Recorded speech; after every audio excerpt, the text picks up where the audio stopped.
John Law no era ni un noble ni un rey, pero vivió como ellos durante un tiempo por lo menos.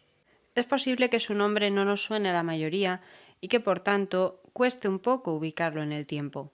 Pero para eso hemos venido aquí, ¿no? Para eso y para que podáis entreteneros, porque si algo os puedo prometer sobre la figura que os he traído hoy es que fue a un tiempo importante, pero a otro tiempo entretenida. Es uno de esos personajes del siglo XVIII que te hacen sorprenderte con su vida y querer decir la famosa frase de yo necesito saber cómo acaba esto. De manera que nuestra historia comienza en el norte. Nos tenemos que ir hasta Escocia para poder ubicarnos. Una Escocia que todavía es un reino, el reino de Escocia, y aún no está unida de forma permanente al destino de Inglaterra. El joven John nace en Edimburgo en el año 1670 y ya podemos imaginar lo que eso significa, ¿no? Podemos imaginarnos paisajes verdes, podemos imaginarnos adoquines de piedra, edificios antiguos que se calan con el agua de lluvia y que también sufren las inclemencias del tiempo. Podemos imaginar un paisaje de lo que en esta zona del mundo consideraríamos como el estereotipo escocés. Y la verdad es que en este caso, lo cierto es que la estampa invita a ello, pues el joven John se crió en un castillo conocido como Castillo Lauriston, el cual todavía sigue en pie, podéis buscarlo, podéis ver fotos y apreciar esa imagen que realmente suena estereotípica, pero que sin embargo no deja de resultarnos bella o exótica, sobre todo a los que vivimos en climas muy cálidos. Lo poco que se sabe sobre la infancia de John es este asunto y el hecho de que venía de una familia de orfebres. Seguramente la palabra orfebre nos suene a aquellos que trabajan los metales para fabricar joyas o demás elementos que puedan servir para el hogar, para el transporte o para lo que queramos que estuviesen hechos de metal. Pero la realidad es que los orfebres a finales del siglo XVII, recordad que estamos en las décadas de 1670 a 1680, eran algo así como los antecesores de los banqueros o también familias que ejercían los dos trabajos al mismo tiempo.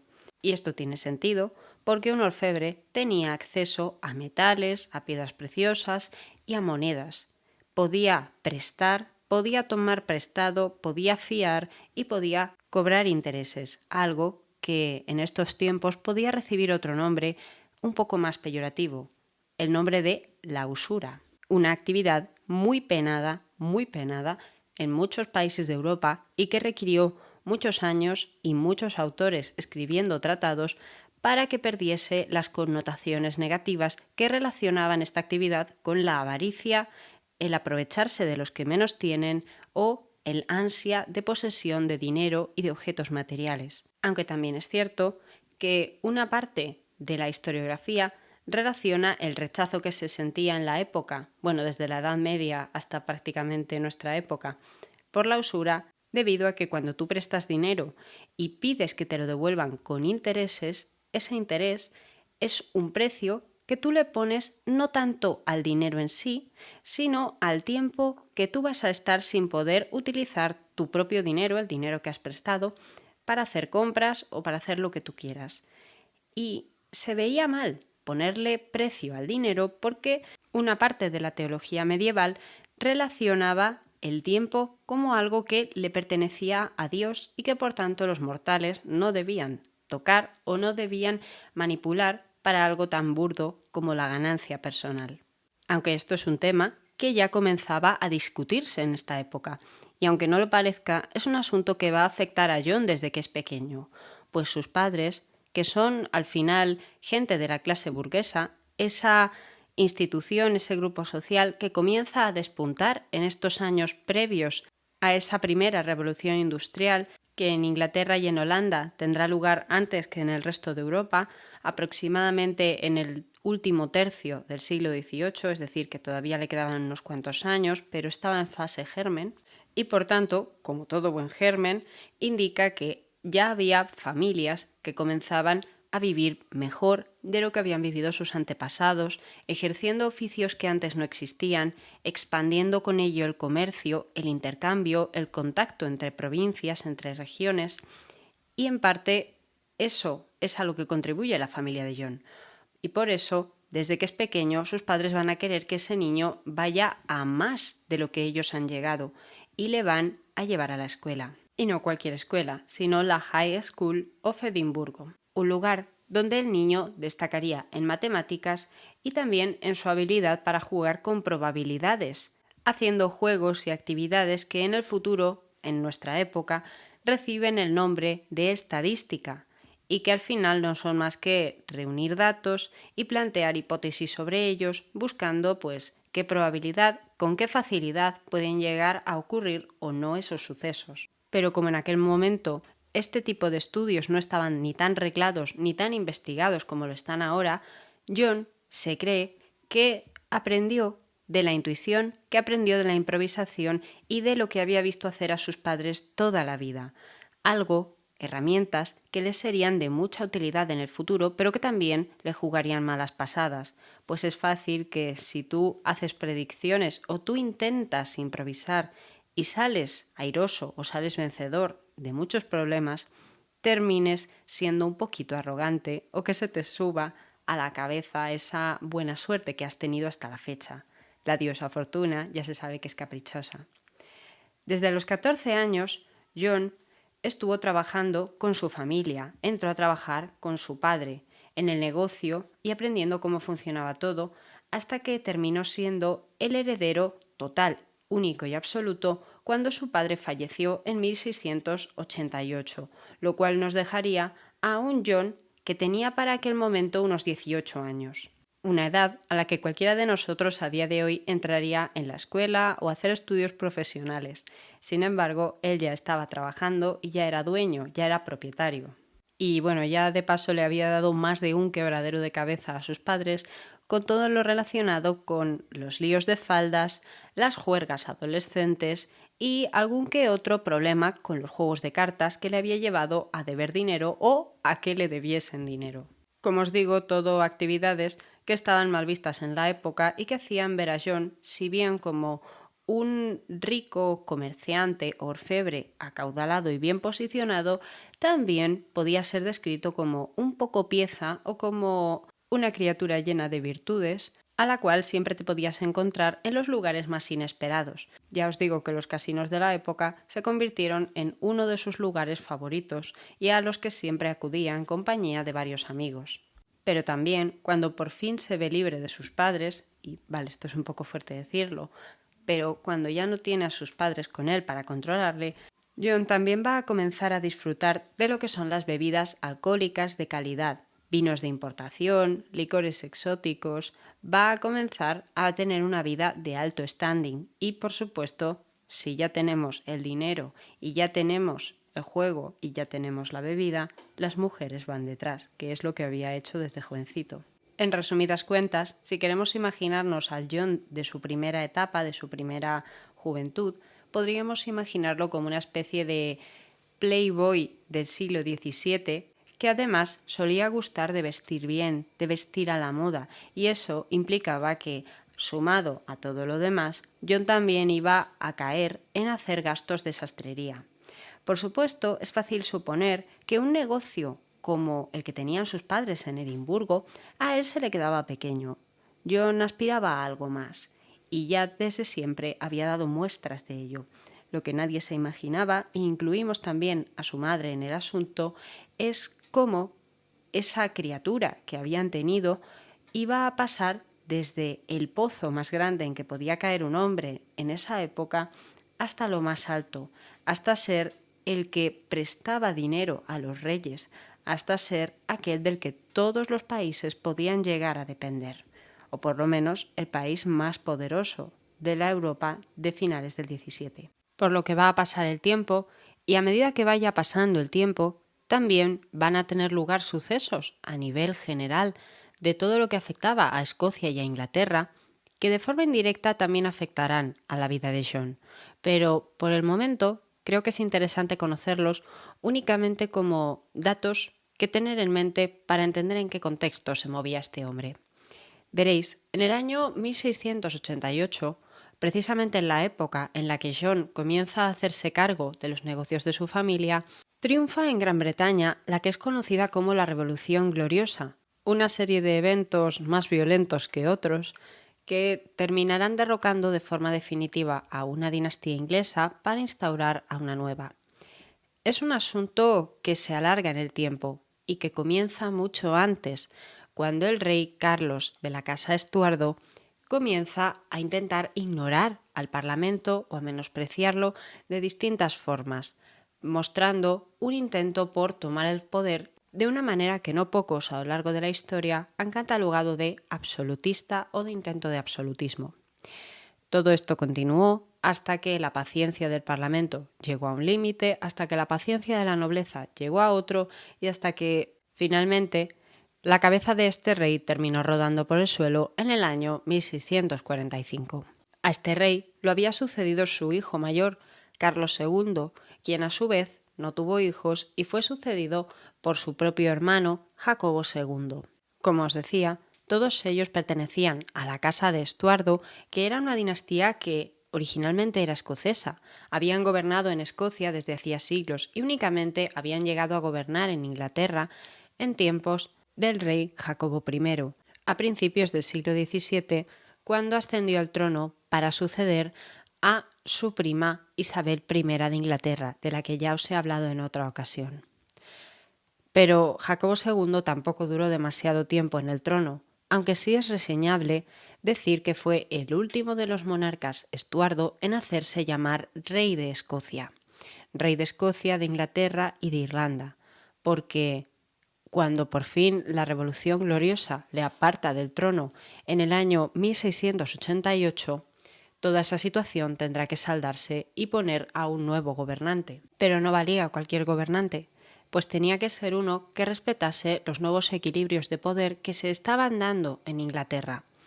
Nuevos equilibrios que involucraban a partidos, a facciones políticas, si queremos llamarlo, de distintas tendencias de pensamiento, pero de entre las que destacaban dos, llamados los Whigs y los Tories. Los Tories son relacionados más bien con lo que a día de hoy llamaríamos conservador, mientras que los Whigs se hacían llamar liberales. Los Tories todavía siguen en el Reino Unido, pero los Whigs ya fueron decayendo poco a poco en el tiempo y serían sustituidos por los laboristas. Y digo sustituidos en el sentido de que pasaron a ser la segunda fuerza política.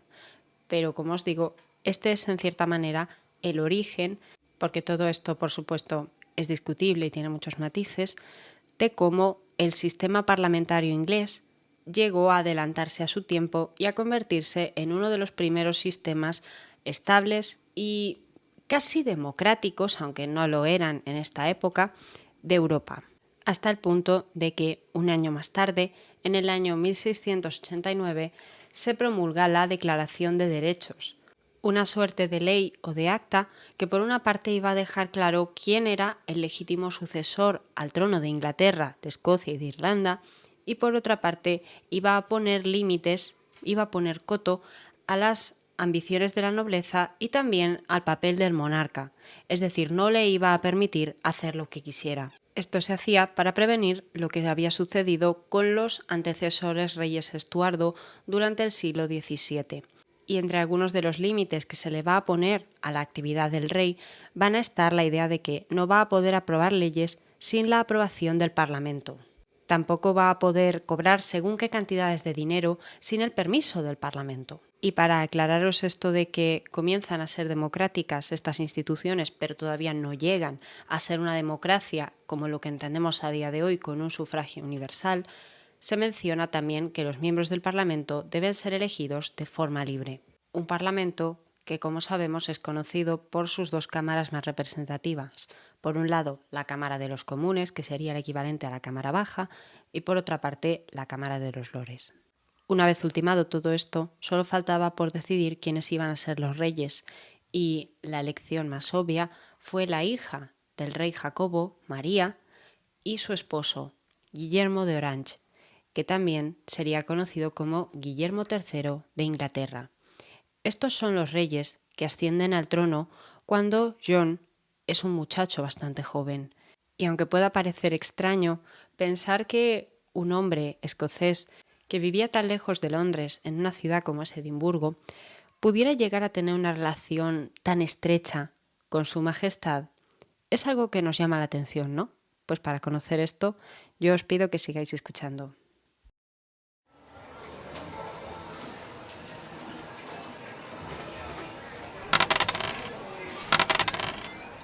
Parece que estáis de suerte, señor Law, comentan a mi espalda, de forma algo altanera. Parece que las cartas se os dan tan bien como los números, pero no tanto como desaparecer. A veces es mejor actuar que pensar, aunque mi madre diría que por esa filosofía es lo que me ha convertido en un bala perdida.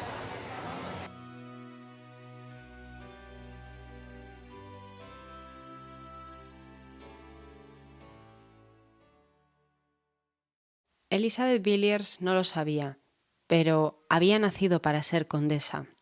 Y no cualquier condesa, pues además de ocupar un cargo entre la nobleza, también llegaría a ser una de las mujeres más influyentes y más criticadas, pues tuvo relaciones con varios hombres de la alta sociedad.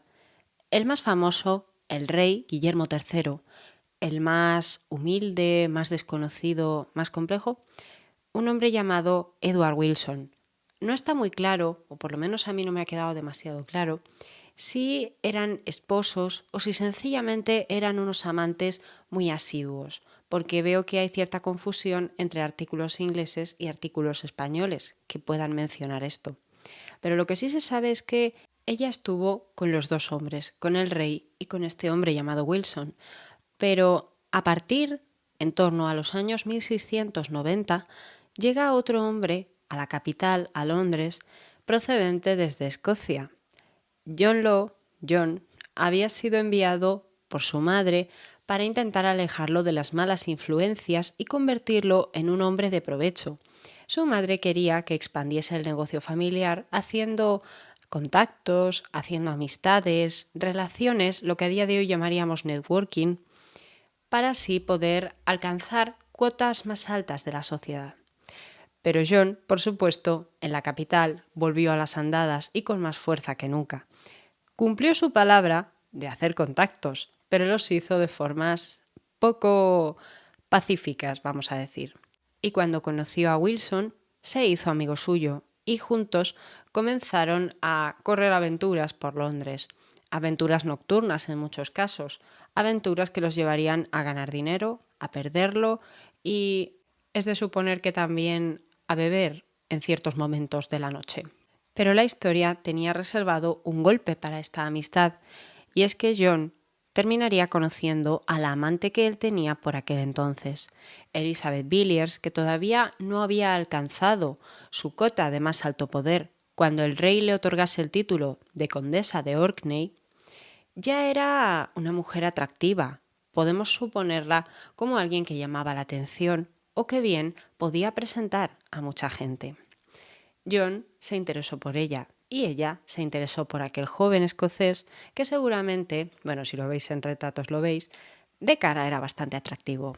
La cuestión es que Wilson terminó enterándose, no se sabe si porque los amantes fueron demasiado indiscretos o si sencillamente porque tampoco les importaba demasiado que se enterara, pero el caso es que Wilson no llevó bien esta situación y terminó retando a John a un duelo. Como lo habéis oído, un duelo como en las películas y las novelas. Es el momento en el que dos hombres se pondrían frente a frente, a unos pasos de distancia, se cuenta que eran unos 40 más o menos, y se dispararían mutuamente para ver, pues, quién aguantaba más. Teóricamente, el duelo llevaba siendo ilegal bastante tiempo en Inglaterra, pero la realidad es que una cosa es lo que diga la ley o lo que diga una ley concreta y otra cosa es el uso y la costumbre de la gente del lugar. Y en aquella época los duelos por honor estaban muy extendidos. Lo que no está claro es si se trataba del honor de Elizabeth, que Wilson quisiera defenderlo, o su propio honor. No está tan claro.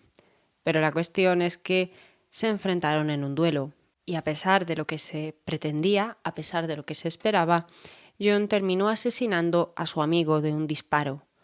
Por supuesto, matar durante un duelo se consideraba asesinato, porque no estaba del todo ni bien visto ni completamente legalizado, por lo que John terminó siendo detenido, procesado y condenado a muerte. Y por cierto, que también tuvo que dejarse ver por el juicio aquel que había sido su padrino durante el duelo, ni más ni menos que el escritor Daniel Defoe. Tal vez hayáis oído hablar sobre Robinson Crusoe, una figura también polémica y también muy utilizada para el estudio de la economía en distintos momentos. Pero por lo que respecta a John, a él de poco le servía la historia de un náufrago que consigue sobrevivir. Fue encarcelado y enviado a la prisión de Newgate, una de las más peligrosas de la época. La familia de Wilson se estima que esperaba que John o muriese de hambre o por algún tipo de enfermedad o porque lo mataran los presos antes de que llegase el día de su juicio final. Por supuesto, el juez lo había condenado, pero también es posible que la venganza tuviese algo que ver en estas decisiones, de manera que pasaría un tiempo en la cárcel, aunque no demasiado. Pues antes de acabar, en 1694, el mismo año en el que asesinó a Wilson fue procesado y encarcelado, John dio lugar a una leyenda con su huida de la prisión. Hay dos versiones sobre la misma. La primera nos dice que mientras que un guardia hacía su ronda vigilando por los pasillos que todo estuviese tranquilo en prisión, comenzaron a llegarle ruidos desde la celda de John, ruidos que se asemejaban a un gemido o quejido de dolor. Parece ser que cuando el guardia se hubiese acercado hasta la celda y hubiera mirado a través de la puerta, se habría encontrado con que el preso estaba tirado en el suelo y que se revolvía de formas un tanto extrañas. Esto habría hecho que el guardia abriese la puerta y entrara para comprobar qué ocurría. El preso estaría o enfermo o dormido y teniendo algún tipo de pesadilla, por lo que el guardia simplemente habría decidido darse la vuelta y marcharse, justamente teniendo la mala pata de que John le habría atrapado, tapado la boca y asfixiado, para después fugarse con las llaves. Esta es una versión que tuvo bastante recorrido en la época, pero que casi con toda probabilidad es falsa, no tiene ningún tipo de sentido, porque después de haberse librado de este guardia, John habría tenido que recorrer toda la prisión para salir por la puerta, por lo que lo más probable, a pesar de que él nunca desmintió esta historia, es que sencillamente una serie de amigos con cierto poder le habrían querido ayudar o que él se habría cobrado algún que otro favor para conseguir que lo soltaran. Lo que sería un caso de corrupción, tranquilamente dicho, de la época, ¿no? Sobornos, papeles que se traspasan, acuerdos a los que se llega de forma extraoficial, este tipo de cosas que ya había ido manifestando John desde niño cuando destacaba tanto en el cálculo mental, en las probabilidades y en la improvisación. De manera que va a ser un hombre libre, pero no totalmente libre. Puede marcharse y puede seguir con su vida, pero tiene que andarse con ojo de que no lo vean demasiado, al menos durante un tiempo, en Inglaterra. Y se va a marchar a Ámsterdam, allí donde descubrirá su pasión por la banca y las finanzas, pues Ámsterdam a finales del 17, como parte de esa asociación conocida como las Provincias Unidas e Independientes del Imperio Español, de los Países Bajos, eran uno de los territorios más ricos de Europa, por no decir el que más. Cuando se comienza a escribir teoría económica, son muchos los autores que se empeñan en señalar y en preguntarse, escandalizados, cómo es posible que un trozo de tierra en el norte de Europa, que no tenía recursos naturales, que apenas tenía población y donde el clima no es que fuese ni lo mejor, ni la dieta la más sana, ¿cómo es posible que habían llegado a ser los más ricos de Europa? La respuesta, lo que más le apasionaba a John y aquello que lo atrajo hasta allí: la banca, el comercio y los negocios. Y también algún que otro salón de juego. Una vez John hubo aprendido o consideró que ya había aprendido lo bastante trabajando para distintas casas de la banca, comenzó a dar vueltas por el continente, a dejarse caer en todos los casinos que se encontraba, todas las casas de juego que veía y también a hacer amistades y otras veces a romper amistades por toda Europa. Es un momento fuerte en su vida, donde además va a coincidir que en ese tiempo en el que él está fuera, su país de origen, Escocia, se va a unir de forma oficial y ya para siempre con Inglaterra a través del Acta de Unión de 1707. Y ya para siempre serán un único país, rompiendo de alguna manera lo que había sido la independencia de Escocia como reino hasta entonces. Pero este suceso parece que no perturbó demasiado a John, pues él estaba en Francia en aquel momento, entablando relaciones y amistad con uno de los hombres más ricos del momento, aunque entonces solamente era el sobrino del rey de Francia. Se llamaba Felipe II de Orleans, duque de Orleans, y era hijo de Felipe I de Orleans, hermano menor del rey Sol Luis XIV, del que también os he hablado en otros momentos en este programa. La historia de este personaje todavía no ha cobrado la importancia que llegaría a tener, pero le quedaba muy poco. Solo necesitaba 7 años más. 7 años para que su tío, el rey Sol, muriese y el heredero a la corona, su nieto, tuviese tan solo 5 años. El futuro Luis XV, que así se llamaba este niño, necesitaba un regente, y el pariente más cercano que había para cumplir esa tarea era su tío, Felipe II de Orleans, el duque de Orleans, que ya en aquel momento tenía una fama enorme, pero enorme, de ser un auténtico vividor y de ser un hombre que, acorde con los tiempos y con lo que os conté en el programa del Marqués de Sade, disfrutaba de los excesos, disfrutaba de todas las bonanzas que Francia entregaba a la nobleza como cortesía y entretenimiento del absolutismo, un absolutismo del que disfrutaba principalmente el rey, y también un hombre que no iba a desechar la oportunidad de convertirse en regente. Pero Felipe tenía un problema muy grande. Cuando en el año 1715 él asciende como regente, se va a encontrar con que Francia está en una situación de la bancarrota prácticamente. Han gastado demasiado durante muchos años.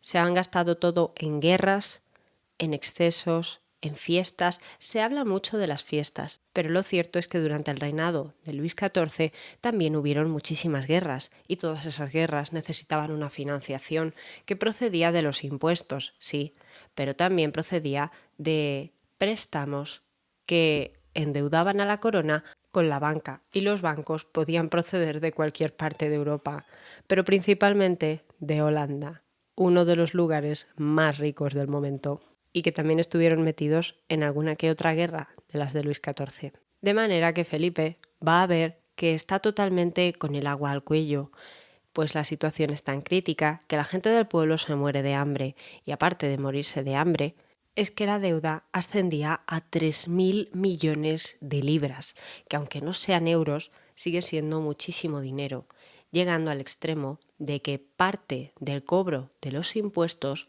impuestos que tenía que cobrar la corona, tuvieron que cederse a los acreedores porque no podían pagar de ninguna manera, por lo que, a menudo, quienes terminaban recibiendo el dinero de los impuestos que pagaba el pueblo eran personas externas, ajenas, que no tenían nada que ver con Francia, ni con su corona, ni eran parte de la nobleza, ni nada, que luego iban a llevarse el dinero fuera del país, o Dios sabe qué iba a ocurrir, porque había tanto franceses como no franceses.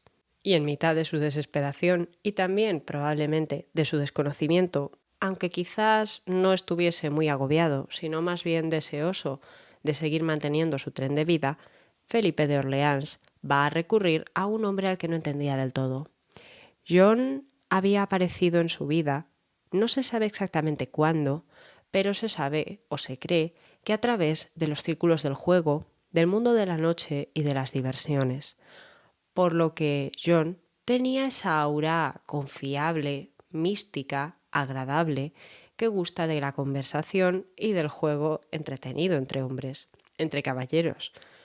Pero John también va a ser capaz de hablar, tiene buena labia, y va a embaucar al duque de Orleans. Y le va a hablar de una idea que puede solucionar sus problemas y los problemas de todo el mundo en Francia. A nadie le volverá a faltar dinero, todos tendrán suficiente para vivir y podrán pagar toda la deuda sin ningún problema. Suena demasiado bueno para ser real, ¿no? John inventó el papel moneda. Vamos a explicar bien esto, ¿vale? El papel moneda, entendido como un billete hecho de papel que sirve como dinero, comenzó a utilizarse hace siglos en China, desde época bastante antigua, pero en Europa nunca se había puesto en práctica. El sistema monetario que había en Europa hasta esta época, hasta principios del siglo XVIII estamos ya, estaba basado en los metales, en monedas de oro, de plata, de cobre o aleaciones, es decir, monedas que mezclaban la plata con el cobre. Principalmente era así en casi todos los países, pero luego había algunos que tenían preferencia por un metal o por otro. Perdonad que me líe con esto, pero es que a mí me encanta. Me encanta a mí y le encantaba a John, pues él estaba convencido de que la salvación de Francia tenía que venir a través del papel moneda. Y esta idea la tenía tan clara porque mientras que el metal, las monedas de metal, cuestan mucho tiempo de fabricar, tienen que tener una calidad concreta y además solamente pueden incrementarse en cantidad si sacas moneda de la mina o si vuelves a fabricar monedas de peor calidad, es decir, aleando el metal bueno con metal malo, pues John va a ver que utilizando el papel se puede imprimir muchísimo dinero con un coste prácticamente nulo o muchísimo más barato por lo menos, y que puede crear dinero hasta el infinito prácticamente. Esto es un concepto que en economía recibe el nombre de política monetaria expansiva. Y vale, puede que os aburra, pero os lo prometo, es divertido. No apaguéis el móvil. No lo apaguéis, por favor, dejadme acabar. Una política monetaria expansiva se basa en la idea de que aumente mucho la cantidad de dinero de golpe o que aumente la velocidad a la que la gente intercambia ese dinero. Es decir, ¿cuánto tarda una persona del siglo XVIII, un francés del siglo XVIII, en coger un dinero y que pase de sus manos a las manos del panadero que le ha vendido una barra de pan? Por ejemplo, es un ejemplo muy sencillo. ¿Cuánto puede tardar un noble en gastarse su dinero, en comprarle una joya a su esposa o a su amante y que ese dinero pase a estar en manos del joyero? ¿Cuánto tiempo puede pasar? ¿A qué velocidad? ¿Cada cuánto se hace? Son elementos que llaman la atención a día de hoy, que se estudian, pero que en aquel tiempo comenzaban a interesar, y la gente se preguntaba si eso afectaba a la riqueza de los países. Pero por supuesto, lo que está claro es que la gente se siente más animada a gastar dinero cuando tiene mucho dinero en el bolsillo. Si tienes menos, tiendes a pensarte más en qué te lo vas a gastar. Eso es lo que piensa Lowe, eso es de lo que se da cuenta Lowe, y esta idea es la que le va a vender al duque de Orleans. Voy a procurar explicároslo de forma muy sencilla, ¿vale? John va a comenzar por fundar un banco que va a recibir una cédula real, va a recibir un permiso para ponerse a funcionar. Y este banco se va a llamar la Banca Generale. No sé si lo he dicho bien. Pero la idea principal de este banco es muy sencilla. La gente, tanto los nobles como los del pueblo, iban a ser animados a dejar su moneda metálica en esta institución y, a cambio, recibir billetes que serían más fáciles de manejar en el día a día. ¿Por qué? Porque ocupan menos espacio. Los puedes doblar y los puedes guardar con más cantidad dentro de una misma bolsa. También porque no pesan tanto, no tienes que ir muy cargado a todas partes con muchas monedas por si acaso. Es sencillo, es barato, es fácil. No pasa nada y el dinero de la gente en metálico estará seguro en el banco. A día de hoy nos suena algo muy cotidiano, pero en aquel momento generó bastantes dudas, aunque poco a poco la gente comenzó a fiarse, más que nada porque si ves que otros lo hacen, tú te animas a hacerlo, y el duque de Orleans se ocupó de que muchos se animasen a tomar parte y a dar ejemplo con sus acciones. Es muy importante, cuando estudiamos este tipo de asuntos o este tipo de temas en la historia, el papel que ejerce la confianza. La confianza es la clave para conseguir muchas cosas, y en este caso se logró que la mayor parte del país confiara en el sistema que proponía John y que su banco creciese cada vez más.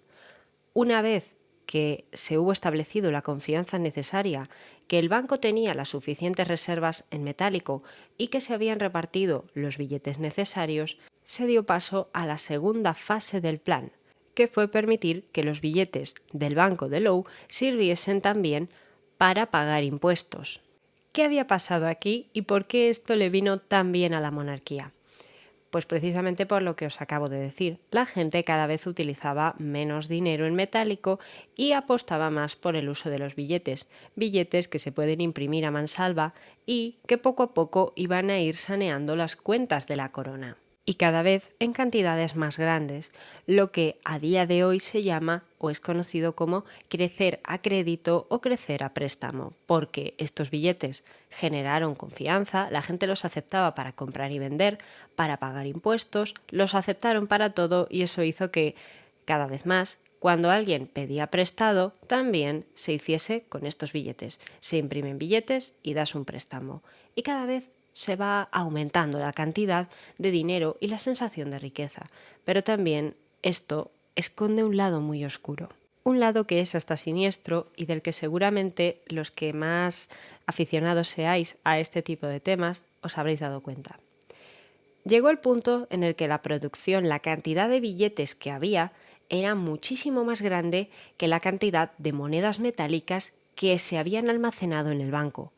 Por lo que, yo os pregunto, ¿qué ocurre cuando un país de repente se ve inundado por una cantidad de dinero enorme y todos tenemos de repente mucho dinero en el bolsillo y todos empezamos a comprar de forma compulsiva todo lo que queremos? Mejor pan, mejor ropa, todos empezamos a comprar muchas cosas, a gastar dinero. ¿Qué ocurre en ese momento? Pues que los precios suben. Los precios de las cosas suben. Es una ley muy básica que ocurre en economía y que puede ser buena o puede ser mala. Es bueno en el caso de que esa riqueza, de que ese aumento de la cantidad de dinero implique que se abran más negocios, implique que la gente cada vez viva mejor, que gane un mejor sueldo, que pueda comprarse cosas mejores, que los vendedores puedan ganar más. Que haya mucho dinero puede salir muy bien si a cambio la gente, primero, y es lo que se pensaba en la época, la gente se vuelve más industriosa, más trabajadora y contribuye a que continúe la espiral de crecimiento y, lo más importante, y eso lo sabemos más ahora, siempre y cuando se mantenga la fe en que ese dinero es válido, es estable y es algo que es bueno mantener. Y esto es lo que hizo Low. Low hizo todo un sistema que estaba basado en la confianza de la gente en esos billetes, pero antes que en esos billetes, en la palabra de la realeza, porque el Banco de Low tuvo una acreditación, tuvo un prestigio, un respaldo por parte de la corona que lo convirtió en el banco oficial de la corona, en el banco en el que más confiaba el regente, en el banco que de alguna manera era considerado como, o a día de hoy podríamos llamar, público, un banco que estaba respaldado y la gente se fiaba de él. El dinero con billetes, no en vano, a día de hoy es llamado fiduciario porque se basa en la fe. No se basa en que detrás de ese dinero haya una cantidad de metal respaldándolo. Eso es lo que empezó a cambiar en esta época, cuando Low se olvida de la cantidad de metal que hay en el banco y empieza a emitir billetes a mansalva.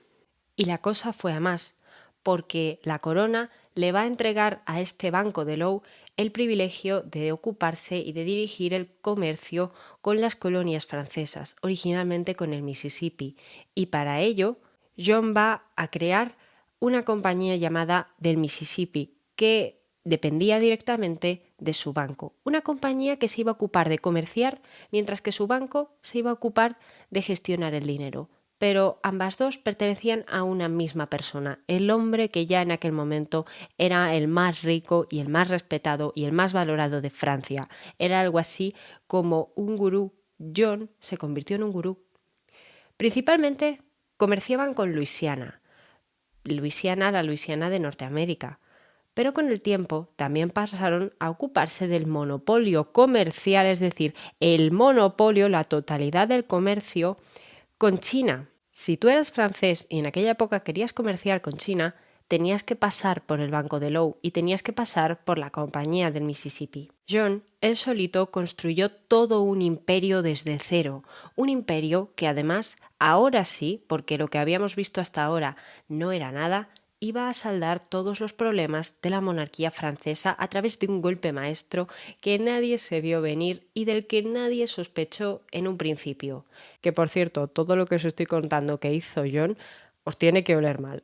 Cuidado con ello, ¿vale? Para conseguir saldar las deudas de la corona francesa, además de permitir que los impuestos se pagaran con papel moneda, John comenzó a emitir unos títulos que podríamos llamar acciones no del banco, sino de la compañía comercial, de la compañía del Mississippi. Os lo explico en un momento. John tenía una empresa que se ocupaba de dirigir todo el comercio de Francia. Y esa empresa, se esperaba, iba a ganar millones, porque se esperaba que de la Luisiana francesa se empezaran a extraer metales preciosos o recursos naturales, como había sucedido a los españoles en América del Sur. Eso es lo que se esperaba. Y como eso es lo que se esperaba, la gente se moría de ganas por tomar partido de alguna manera y aprovecharse de las ganancias de esa empresa millonaria. Por tanto, John comenzó a emitir acciones, comenzó a emitir pequeños títulos que iban a marcar que cada persona que comprara uno de ellos tendría derecho a un porcentaje de las ganancias de la empresa de la compañía del Mississippi. En cuanto dio la noticia de que iban a salir a la venta estos títulos, todo el mundo se volvió loco y quiso comprarlos. Porque todo el mundo quería ver llegar desde la Luisiana francesa diamantes y que de todos los diamantes que llegasen, por ponéroslo como ejemplo, a ellos les entregasen 1, 2 o los que cayesen. Pero para conseguir estos títulos había que pagarlos, había que pagar un precio. Y ese precio no tenía mucho sentido pagarlo con los mismos billetes que el Banco de Lowe estaba emitiendo, por lo que van a poner una condición. Todo aquel que quiera comprar una acción, un título de propiedad, hacerse en cierta manera propietario de la compañía del Mississippi, tiene que pagar ese título comprando primero bonos estatales, bonos de la corona. Y esto suena muy loco, pero es así. Antes de que os estalle la cabeza, lo voy a explicar. Vosotros, que sois personas normales, compráis un bono a la corona, al igual que hoy podéis comprar bonos del Estado.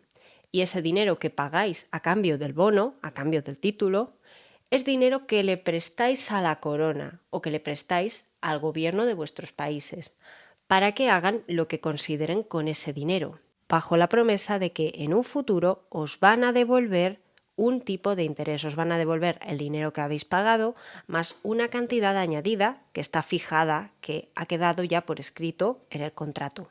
Pues bien, en este tiempo el sistema funcionaba de manera que una vez vosotros habíais comprado un bono de la corona y por tanto ya le habíais entregado dinero a la corona francesa, además, le habéis entregado dinero aparte de todo lo que ya pagabais como impuestos, os ibais al Banco de Lowe y comprabais un título de propiedad intercambiándolo por el bono de la corona. Por supuesto, el precio iba a ir subiendo y no se iba a quedar en un solo bono. Eso es un ejemplo que os pongo para que entendamos todos. Pero la clave está en que la gente pensaba que iba a recibir dinero por todas partes. Por un lado, iban a recibir dinero que les iba a devolver la corona y por otra parte, iban a recibir dinero de todas las riquezas que viniesen desde la Luisiana francesa o desde China o desde donde fuera necesario. Pero hubo un problema. Y es que este sistema, que llevaba muy poquito tiempo en práctica, apenas unos 4 años, aproximadamente entre 1715 y 1720, tenía una laguna muy grande. Y es que nadie se esperaba que cualquier día podía presentarse alguien en el banco entregando todas las acciones que tenían del Mississippi más todos los billetes que se habían emitido al principio y pedir que se los cambiaran por moneda metálica. El príncipe de Conti fue uno de los primeros en solicitar este cambio y ya en aquel momento a John no le gustó esto y fue a llamar a su buen amigo, el regente de Francia, el duque de Orleans, para que disuadiera al príncipe de tomar esta decisión, de que no pidiera que le devolviesen su dinero, en metálico, sus monedas de oro, de plata y de cobre. Este acto ya mosqueó al noble en cuestión y no lo disuadió a largo plazo de pedir que le devolviesen lo que era suyo. Esto ya generaba una brecha en el sistema. Ya había alguien que no confiaba en él y alguien que tenía poder porque era un noble. Por tanto, podía correr la voz. Aunque todo hay que decirlo, los banqueros y gente que se dedicaban a trabajar con dinero ya en aquella época se imaginaban lo que estaba pasando. Se lo imaginaban. Al final le tuvieron que devolver el dinero al señor de Conti porque lo había pedido con muchísima insistencia, pero ya estaban todos alerta y los socios de John comenzaron a moverse, comenzaron a tener el cuidado de poner sus propios ahorros y todo lo que habían ganado con este sistema a buen recaudo. Y a buen recaudo significa sacarlo del país, llevárselo al extranjero, para que no les afecte la hecatombe de lo que estaba por venir. Los precios en Francia se habían duplicado, habían aumentado de forma muy bestia en solo 4 años. Había una cantidad de dinero enorme, lo que a día de hoy llamaríamos una masa monetaria gigante en el país. Y todo el mundo estaba en una espiral de abundancia, había dinero para todos, había comida para todos, había abundancia por todas partes. Es una espiral, una burbuja especulativa que todos sabían que iba a estallar en algún momento. Pero ¿cuándo iba a llegar el estallido final? Eso os vais a enterar de ello en un segundo. Marzo de 1729, Venecia. Adoro el agua cuando está tranquila. Se forma una superficie que parece de seda y que da lástima traspasar. Es tan hermosa que parece un espejo claro y azulado de día, negro y oscuro de noche, como ahora. Hemos llegado, anuncia el gondolero. ¿Todo bien? No creo que todo vaya bien, ni mucho menos. Antes de que el gondolero pudiese pedirme un pago por la ayuda, le golpeo en la cabeza, dejándolo inconsciente. Tuve cuidado de no arrojarlo al canal. Lo siento, pero dispongo de pocos medios para pagar y los que tengo son demasiado valiosos para dárselos a un gondolero. Lo noto bajo mis ropas, apretado contra mi pecho. No puedo permitirme perder ese diamante. Su valor va más allá de lo puramente material. Es un recuerdo de mí mismo, del hombre que una vez llegué a ser. Venecia es como yo, elegante, excéntrica, audaz, amante del dinero y decadente. No pienso sacar el diamante en plena calle, pero sí quiero ver el dichoso papel moneda. Me coloco junto a la luz de una ventana, apoyando la espalda contra el muro. Hace mucho que no duermo al aire libre y quizás debería acostumbrarme, a no ser que encuentre un ángel de la guarda. El maldito papel. Qué obsesión, ¿no? Y pensar que Francia casi se arruina por un objeto tan inofensivo, incluso puede romperse con las manos. No es lo que es en sí, me recuerdo. Es lo que la gente cree que hay detrás. El intento acabó mal, pero hasta que lo hice, funcionó perfectamente. El dinero no funciona porque tenga un valor en sí, sino por el valor que otros le dan, el que creen que tiene. ¡Qué absurdo! ¿Cómo he dado mi vida por un disparate así? No puedo evitar reírme, ignorando a los transeúntes o los habitantes de la casa junto a la que estaba. Es genial. Yo he dado mi vida por esto. Y el mundo no lo sabe, pero algún día me recordará.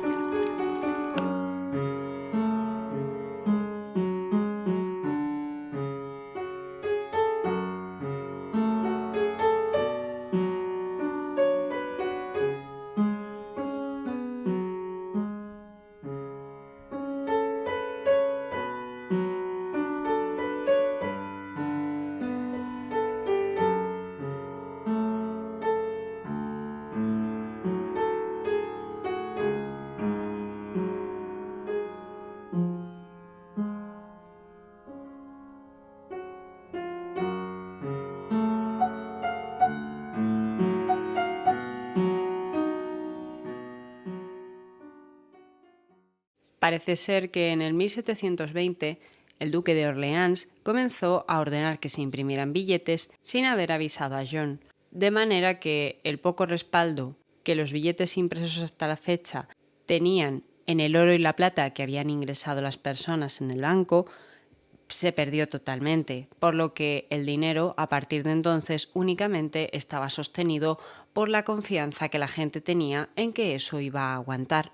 Cuando John se entera de esta situación, tienen que hacer algo para que la burbuja no estalle. Ya han tenido a algunos nobles que han comenzado a pedir que saquen su dinero en metálico del banco, y todo esto puede llevar a que en cualquier momento haya una avalancha de gente corriendo a sacar dinero cuando todo lo que tenían en el banco no iba a poder cubrir ni por asomo todo el dinero, todos los billetes que habían impreso. A lo mejor podían tener dinero para entregar a algunos, pero ni mucho menos para todo. Habían crecido por encima de sus posibilidades y habían impreso billetes que a la hora de la verdad no valían nada y no equivalían a las cantidades en metálico que se esperaban. Para colmo, los beneficios que se esperaba que fuesen a llegar desde la Luisiana nunca llegaron. Allí nunca se encontró ni oro, ni plata, ni diamantes, ni otros tipos de gema. No se encontró nada que pudiera aportar más riqueza al banco y por tanto a la sociedad francesa y que pudiese compensar de alguna manera todo ese crecimiento a crédito que habían hecho con la perspectiva de que la aventura en el Mississippi, en la Luisiana, saliera bien y los colonos allí encontrasen todo un tesoro. Y esto ya ponía a John en un problema todavía más grande, porque si no había beneficios, ya tampoco iban a poder pagar lo que le debían a los dueños de las acciones, por lo que la estafa piramidal estaba a punto de caer. Y por si fuera poco, los socios de John comenzaban a marcharse. Uno de ellos, especialmente conocido por los economistas, Richard Cantillon, de origen irlandés, fue de los más inteligentes y de los que más rápido sacaron su fortuna de Francia, o por lo menos parte de ella, provocando, sin embargo, que la crisis estallara todavía más rápido, pues lo que estaban haciendo los grandes capitales, las grandes fortunas de Francia, era sacar todo el metal que podían del país para ponerlo a buen recaudo. Es este motivo por el que el duque de Orleans va a comenzar a promulgar leyes y edictos donde se prohíbe o se intenta limitar tanto la cantidad de joyas que se tenían en casa como la cantidad de metal que se podía adquirir de forma legal. Se empieza a limitar todo esto con la idea de que no se saque más oro, más plata o más piedras del país y que por tanto se empobrezcan todavía más. Pero por supuesto nada funcionó, nada pudo aguantarse. Se dice que John, para intentar paliar la situación y aguantar, ganar un poquito más de margen de tiempo, consiguió que una serie de mendigos marcharan con palas, desfilando delante de todo el mundo en París, para simular que se iban a Luisiana a trabajar en las minas. Pero que no, que al final los rumores se extienden, al final la gente deja de confiar en esos billetes y poco a poco, van a ir al banco a pedir que se saque su dinero y van a empezar a tener miedo. Se va a empezar a correr la voz y en estas situaciones no es que haya una única cosa que haga estallar la bomba, no es que haya una mecha que se prenda. Suele ser más bien algo gradual, de poco a poco, que llega al punto en el que se genera un estado de histeria colectiva. Y eso que podríamos identificar como una chispa que prende una llama no es más que la manifestación del pánico en el que todos han caído de repente. No hay dinero. Todo lo que ellos habían dejado en el banco se había esfumado. No se correspondía con la realidad. No era lo que ellos estaban ganando. Todo había sido una ilusión. Y de repente, toda esa inflación enorme, esa subida general de precios que se había generado por crecer a crédito, por imprimir tantísimo dinero, se convirtió en una pesadilla para todos, pero especialmente para los más pobres, pues la inflación recibe en algunas escuelas económicas el nombre de el impuesto de los pobres, porque cuando el dinero pierde valor, cuando dejas de poder pagar hoy lo que podías pagar ayer con el mismo dinero, con la misma cantidad de dinero, tú te empobreces. Y si tienes menos dinero, te empobreces más rápido que los que más tienen. Por tanto, se terminó generando una crisis horrible, una crisis que afectó a todos los sectores sociales de Francia, pero que, concretamente a los más pobres, los sumió en la hambruna más absoluta. De repente todo cayó, se cayó toda la actividad económica, porque ya ese dinero no era fiable. Se cayó todo lo que los había mantenido durante 4 años. De repente, gente que tenía mucho dinero o que podía tener más o menos, lo perdió todo. Y eso generó, pues ya os podéis imaginar el caos que generó, prácticamente un estado de anarquía en zonas más pobres o entre los sectores más pobres. Esta crisis, conocida como la crisis del Mississippi, fue una de las primeras crisis económicas inflacionarias de Europa y coincide también con uno de los primeros intentos, por no decir el primero, de instaurar el papel moneda que utilizamos a día de hoy en la práctica totalidad de los países del mundo. ¿Esto qué significa? Nuestro dinero es fiduciario, es decir, está basado en la fe, en la creencia, en la confianza de que eso va a funcionar.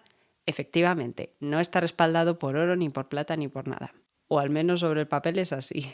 Y desde luego os puedo asegurar que se han formado muchos debates con el paso de los años y de los siglos sobre si es mejor tener un sistema monetario donde las monedas, donde el dinero esté respaldado por metal, es decir, que esté basado en una cantidad de oro, de plata, en unas reservas que puedan contener a la población o a las crisis en caso de que sea necesario, o si debería ser fiduciario. ¿Cuál es la ventaja que tiene cada uno? Un sistema donde el dinero solamente aumenta cuando aumenta en la misma proporción la cantidad de metales buenos que tenemos, crece más despacio, es más lenta, no puede pegar subidones muy grandes en los crecimientos en muy poco tiempo. El dinero fiduciario sí te lo permite, pero al mismo tiempo es más inestable, está más sujeto a lo que llaman fluctuaciones, a poder estar arriba, estar abajo. Todo depende, todo tiene su parte buena, su parte mala. Pero en este caso a Francia le tocó una catástrofe como pocas se han visto en la historia, una catástrofe tan grande que se extendió hasta la Revolución Francesa. Y tengamos en cuenta que estamos en el año 1720, cuando el rey Luis XV todavía es muy pequeño y el rey Luis XVI, el marido de María Antonieta, ni siquiera ha nacido. Y a John, por mucho que sus métodos hubieran contribuido en un inicio a solucionar parte de los problemas de deuda que tenía Francia, también generaron toda esta catástrofe y toda esta crisis que, como os digo, se extendió prácticamente más de 60 años, o por lo menos sus efectos se especula a nivel histórico que se siguieron notando durante la práctica totalidad del siglo XVIII y que esa hambruna, que ese malestar, que esa crisis, esa situación tan precaria a la que se llegó, podría haber tenido un papel más que importante a la hora de desarrollarse las ideas que condujeron a la Revolución Francesa, el descontento popular, el enfado con la nobleza, el desprecio. A fin de cuentas, se les había ido de las manos, y los intentos por evitar que se sacara oro, plata o joyas de Francia no hicieron sino empujar a la gente a que hiciese justo eso. Porque si tú prohíbes que se saque una mercancía, la que sea, de un país, cuando todos están buscando algo que les dé una riqueza segura a la que aferrarse, obviamente estás señalando el objeto de deseo. Obviamente estás diciendo qué es lo importante y por eso es por lo que no quieres que lo saquen. Poco importó el hecho de que John hubiese participado para dar unos cuantos años de prosperidad o que su sistema, mientras que la gente se lo creía, hubiese funcionado, porque ahora los había arruinado a todos, y los pocos que no se habían arruinado son los que, en cierta manera, también le habían timado a él. Por lo que John fue destituido tanto de su puesto en el banco como de su estatus en el mundo de las finanzas. Recordemos que él había llegado a ser una especie de general de las finanzas de la corona. Y aún así, como el duque de Orleans le tenía cierto cariño y tal vez le debía más de una cosa, le ayudó a escapar. Cuenta la historia que John Law se marchó disfrazado de mujer de París, escondido entre carruajes, y que se refugió en Venecia. Venecia, a principios del siglo XVIII, era una ciudad en cierta manera decadente, podríamos decir, hay mucha leyenda con el tema, porque la República de Venecia todavía existía desde la Edad Media, pero ya era un estado que, antaño comercial y muy rico, lo cual es muy apropiado para un personaje como John, se había terminado pues entrando en decadencia y había ido perdiendo su riqueza y su estatus poco a poco. En este momento de la historia se cuenta que en Venecia el carnaval, que estaba en su máximo apogeo, duraba hasta 6 meses. Se cuenta que la élite que gobernaba la ciudad, la élite patricia que gobernaba la ciudad, estaba siendo tomada por un grupo de nobles empobrecidos conocidos como los Barnabotti, que, entre otras cosas, eran conocidos o se hicieron populares por dirigir los primeros casinos de Venecia, mientras que el famosísimo y temido Consejo de los 10 se ocupaba de llevar temas más inquisitoriales, más de censura. La historia de Venecia es increíble porque realmente tiene toda una leyenda negra detrás que yo os lo tengo que reconocer, a mí me encanta la leyenda negra de Venecia porque es maravillosa sencillamente.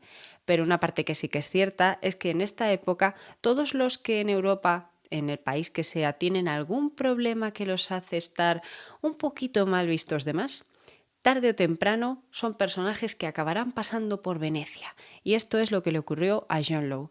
Se marchó a Venecia. Se marchó a Venecia, eso sí, después de haber dado varias vueltas por otros países de Europa, pero su situación era tan precaria y tan pobre, se cuenta que consiguió escapar con alguna que otra alhaja guardada, hay una leyenda que lo dice, pero que es difícil comprobar, porque siempre ya vivió en situaciones muy precarias de pobreza e incluso, tal vez, de mendicidad. Finalmente, en Venecia pilló una neumonía y falleció. La ciudad era demasiado húmeda para él y también pues tenía cierta capacidad de enfriar el ánimo y el cuerpo cuando estaban en los meses más fríos. Falleció en el año 1729, en marzo de 1729, cuando contaba con 57 años, y con él murió la leyenda del hombre que consiguió introducir por primera vez en Europa el papel moneda, algo que a día de hoy es tan cotidiano, pero al mismo tiempo tan maravilloso, que creo que se merecía un programa concreto. Y también os voy a decir la verdad.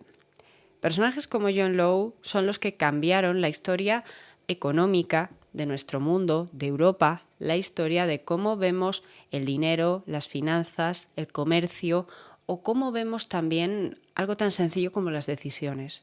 Porque cuando tú estudias economía, estudias las decisiones. ¿Por qué hacemos una cosa y no la otra? En el caso de John Law, creo que nos podríamos preguntar ¿por qué la gente decidió confiar en un hombre que les prometía algo tan extraño? ¿Por qué nos fiamos de ello? Y lo más importante, y es lo extraño aquí, ¿por qué un sistema que se notaba tenía algo de fraudulento funcionó durante un tiempo? Porque sí, llevó al desastre a Francia, pero al mismo tiempo, durante un pequeño periodo de tiempo, también la enriqueció, o por lo menos hizo como que la enriquecía.